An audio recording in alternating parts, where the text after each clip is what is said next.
ሰላም እንዴት ናቸው? ዘግይቶም ቢሆን የዛን ሰሞን ጫጫታ ስለበዛ ሀዘኔን በተገቢው መንገድ ያልገለጽኩበት አንድ ክስተት አለ። አንድ እናት በአሜሪካን ሀገር በድንገት ያረፉ ሰሞን በራሴ ገጽ ላይ ምንም አይነት መልእክት አላስተላለፍኩም። ነፍስ ይማር ብዬ በሌሎች ገጾች ላይ ነው እንትን ያልኩት። በራሴ ግን ያን ጊዜ ነገሩ ሰከን ካለ በኋላ በአጠቃላይ በሁኔታውም ያለኝን ሀዘንም ቆይቼ እገልጻለሁ በሚል ነው የቆየሁት።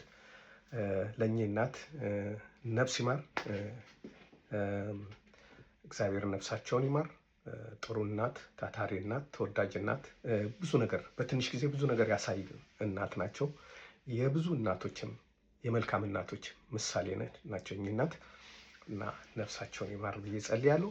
ለልጆቻቸው፣ ለዘመዶቻቸው፣ ለሚወዷቸው ሁሉ መጽናናትን እግዚአብሔር ይስጥ እና በዚች ነገር በመጀመሪያ ደረጃ ለቤተሰባቸው መናገር የምፈልገው እናታችሁ ዓለም አይቷቸው ነው ያረፉት።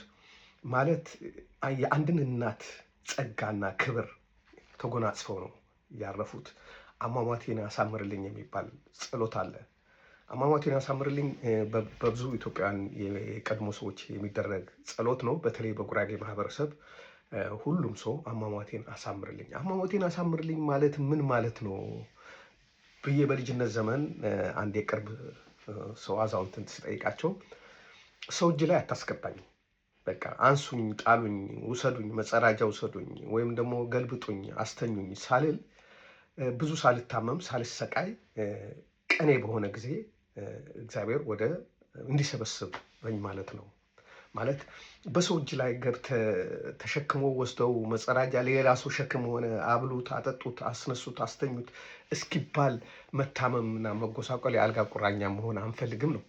አሟሟቴን አሳምርልኝ። አንድም ሌላ ደግሞ የንስሐ ህይወት የንስሐ አሟሟት ይኖረኝ እንደየእምነቱ ከአምላኩ ጋር ጥሩ ሪሌሽን ፈጥሮ መሞትን ነው አንዱ አሟሟቴን አሳምርልኝ ብለው የሚሉት።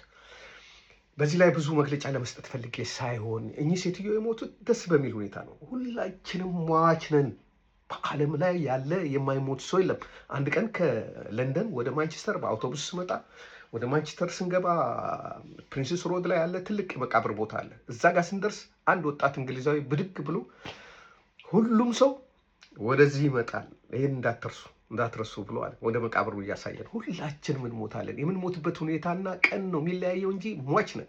ስለዚህ የሆነ ሰው ሲሞት በቃ ሞተ፣ ነፍሱ በሰላም ትረፍ። እኚህ እናት ደግሞ ደስ በሚል ሁኔታ ነው የሞቱት።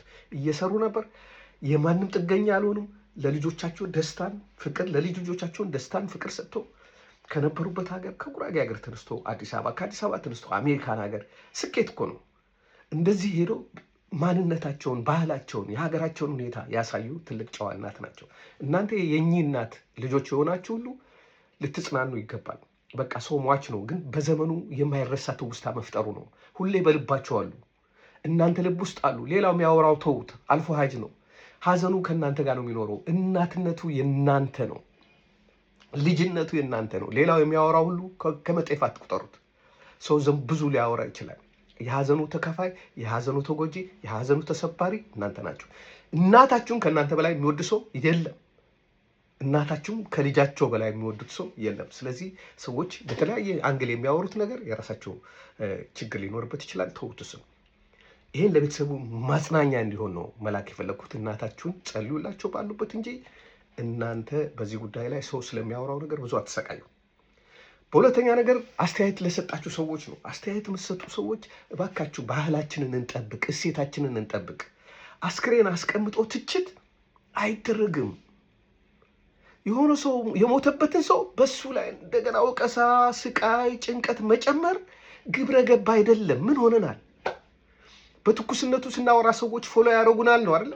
ብዙ ሰው ፎሎ አተርፋሉ እንዴ? እፈሩ እንጂ ስንት ብር ብታገኙ ነው በዛ ፎሎ? ለምን ክብራችሁን ታዋርዳላችሁ? የኢትዮጵያዊ ማህበራዊ እሴታችንን ለምን ትንዳላችሁ? በሀዘን ወቅት ሰው ዝም ነው የሚባለው።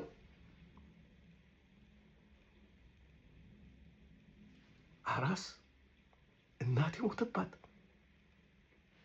አንድን ሴት እንዴት ይህን ያለ መኮንን ሞከራችሁ? እፈሩ። እናንተ ልታፍሩ ይገባል። እሷ የሚያሳፍራት ነገር የለም። በእናትና ልጅ መሀል ያለው ፍቅር የመጨረሻ የፍቅር ጥግ ነው። እናቷን ከእሷ በላይ አትወልዱም። እናትየውንም ልጃቸውን ከእሳቸው በላይ አትወልዱም። ግን አንዳንድ ማህበረሰብ ባህል አለው። በጉራጌ ማህበረሰብ ሰው ያለ ስራ አይቀመጥም። ስራ የገንዘብ ማግኛ ብቻ አይደለም፣ የመኖር እስትንፋስ ነው። አዛውንት 80 90 የሞሉ ሰዎች አይናቸው እንኳን በደንብ ባያይ እስቲ ወደ ማሳ ውሰዱኝና ትንሽ ነገር ልኮትኩት፣ ትንሽ ነገር ልጨድ ተብሎ ሰው ወስዶ ሰው ሊመልሳቸው ስራ ይሰራሉ። ስሩ ብሎ ያስገደዳቸው የለም። ካልሰሩ መኖር ስለማይችሉ ነው። ስነ ልቦናው እንደዚህ ነው ያ ማህበረሰብ። እኚህ እናት እዛ መጡ፣ ልጃቸውን እያገዙ ነው፣ ደስ እያላቸው ነው፣ ፈገግ እያሉ ነው። እቤት ቢቀመጡ ምን ያገኙ ነበር? ይሄ ሁሉ እኮ ወጥቶ በመስራታቸው ነው ያወቅናቸው። የብዙዎች እናት ሄዶ የለም ወይ? ልጅቷ ገንዘብ ለማግኘት ነው እናቷ የምታሰራው ብላችሁ ታስባላችሁ? እንደዚህ ማሰብ የለባችሁም። እናንተ ማታረጉትን ሌላ ሰው ማለት እናትየው መቀመጥ እንደማትወድ ካወቀች፣ እናትየው ስትቀመጥ የምታመም ከሆነ፣ እናትየው ስትቀመጥ ስትረስ የምትገባ ከሆነ ለእናቷ ስራ ትሰጣለች።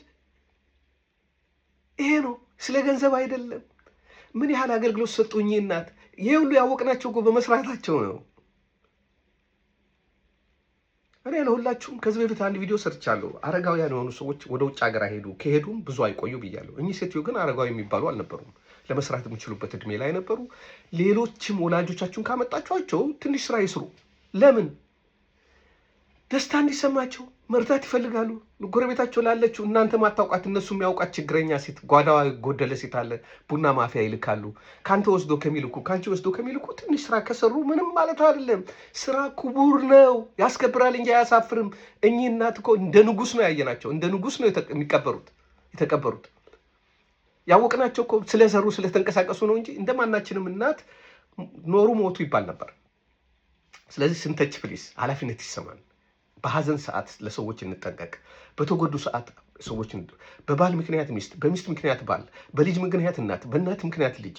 ኧረ ይህንን ተው፣ ይሄ ባህላችን ይከለክላል። አሁንም ለእኚህ እናት እግዚአብሔር ነፍሳቸውን ይቀበላት፣ በሰላም ይረፉ፣ ነፍስ ይማር፣ ለቤተሰባቸው መጽናናት ይሁን። ስላዳመጣችሁኝ አመሰግናለሁ። እግዚአብሔር ይስጥልኝ።